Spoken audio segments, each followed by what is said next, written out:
I remember the moment so clearly.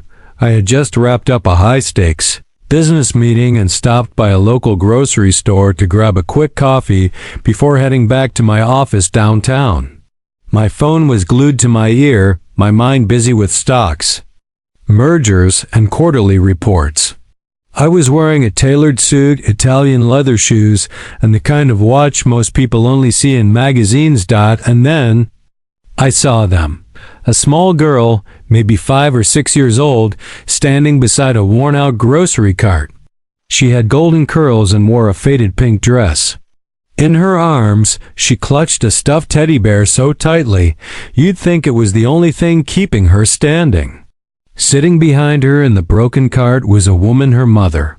I assumed head and hands, shoulders slumped, like she was carrying the weight of the entire world. I don't know why I stopped. I just did. The little girl saw me and took a step forward. Her eyes, blue, tired, but somehow still shining, looked straight into mine. And then she said something I'll never forget. "We don't need food today. Just a hug." The words hit me like a freight train. I, a man with more money than I could ever spend, had never heard anyone say that to me. Not a request for food, not for help, not even for money, just a hug. I put my phone away. For the first time in months, maybe years, I disconnected from the noise. I crouched down to her level, heart thudding in my chest. "Would you give me a hug?" I asked softly. She didn't smile. She just nodded, walked forward, and wrapped her tiny arms around my neck.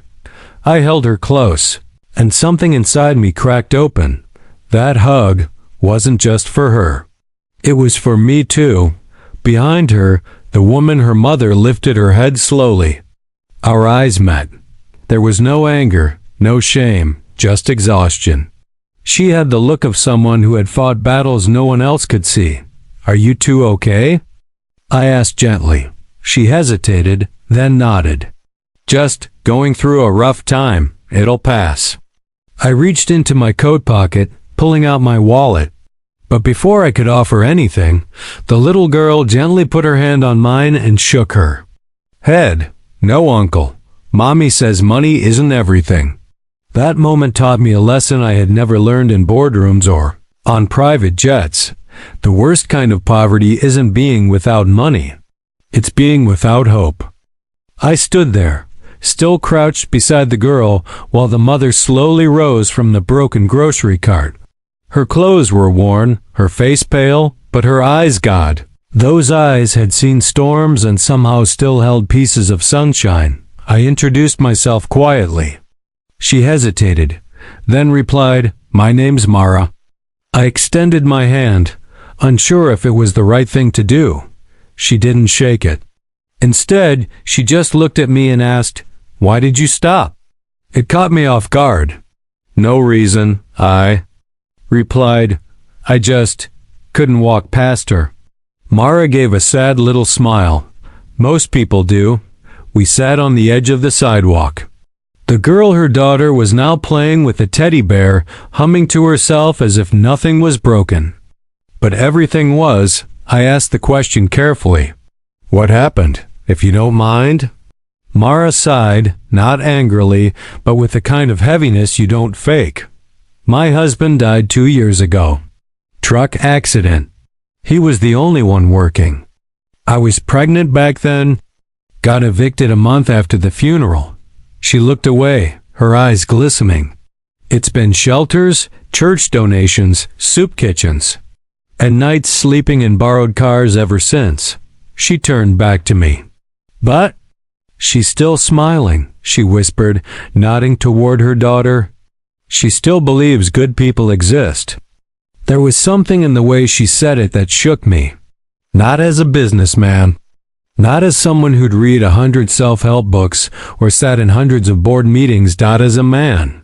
As a human, I asked, "So how are you still standing?" She looked down at her hands, then at her daughter. "Because I have no choice. She needs me." That's the thing about being a mom. You keep standing, even when you're breaking inside. I was quiet for a moment. Then she added softly, "Sometimes I just wish someone would see us, not pity us, just see us." And in that moment, I realized she wasn't asking for help. She was asking to be seen as a person, not a burden. I nodded, not out of politeness, but because I finally understood. I didn't know what to say. So I said the only thing that felt right, "I see you." And I meant every word. I sat there longer than I expected, longer than I ever had time for. The little girl returned to me, her teddy bear tucked under one arm, her eyes full of that strange combination of innocence and wisdom only kids who've seen too much too soon seem to have. She tugged at my sleeve. "Can I ask you something?" She said, "Of course." She tilted her head, studying my face like she was solving a riddle. Then she asked, "Are you rich?" I almost laughed.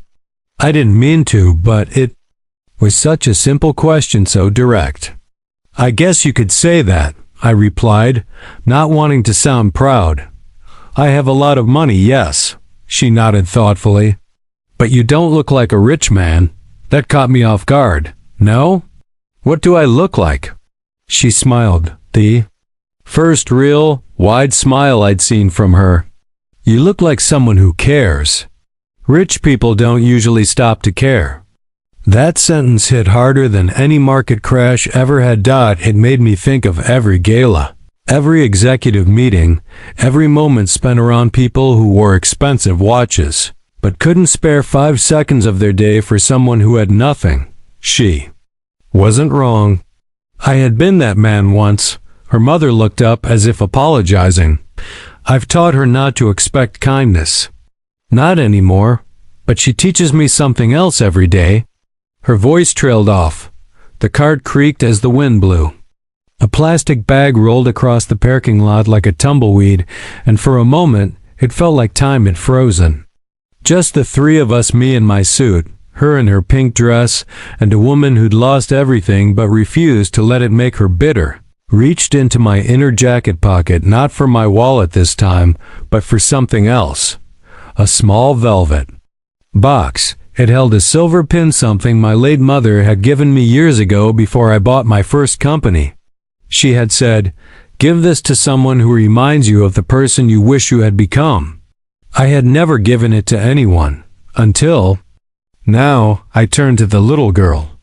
"Can I give you something?" She nodded. I pinned it gently onto her dress. "This means you reminded me of who I still have time to be." Her mother blinked back tears. For a long second, none of us said a word, and then she hugged me again. This time longer, tighter, like she was trying to fix something in both of us. And maybe she did. I don't know how long we sat there. The wind had picked up. The shadows were longer, and the parking lot was nearly empty, but I felt more present than I had in years. The little girl had curled up beside her mother now, resting her head on her lap. Her teddy bear was still clutched tightly in her hands, but her eyelids were growing heavy. Her mother, Mara, smoothed the girl's hair gently, her fingers trembling slightly. She looked up at me. "You don't have to stay. We're used to being invisible." I shook my head. "I'm not staying because I feel sorry for you." She raised an eyebrow, curious. "Then why?" I took a breath. "Because I think you're stronger than most people I've ever met. And because I have resources. I don't want to give you charity. I want to give you a choice." She stiffened slightly. "I'm not looking for handouts," she said softly, defensively. "I know," I replied. "That's why I'm offering a hand up, not a handout." Her eyes met mine again, this time with a flicker of something deeper, caution, maybe, but also hope. "Like what?" she asked. I told her about a program my foundation quietly funded, one I'd started but hadn't touched in years. It was designed to help single parents get back on their feet. Real support. Housing, job placement, childcare, and most importantly, dignity. I'll put you at the top of the list. Not because I feel bad for you, I said gently, but because you haven't given up, and neither has she. I nodded at the sleeping girl. Mara stared at me, her eyes glassy again. Then she said something I'll never forget. Do you know how rare it is for someone to believe in you before you've proved anything? I smiled. You've already proved more than most people ever do.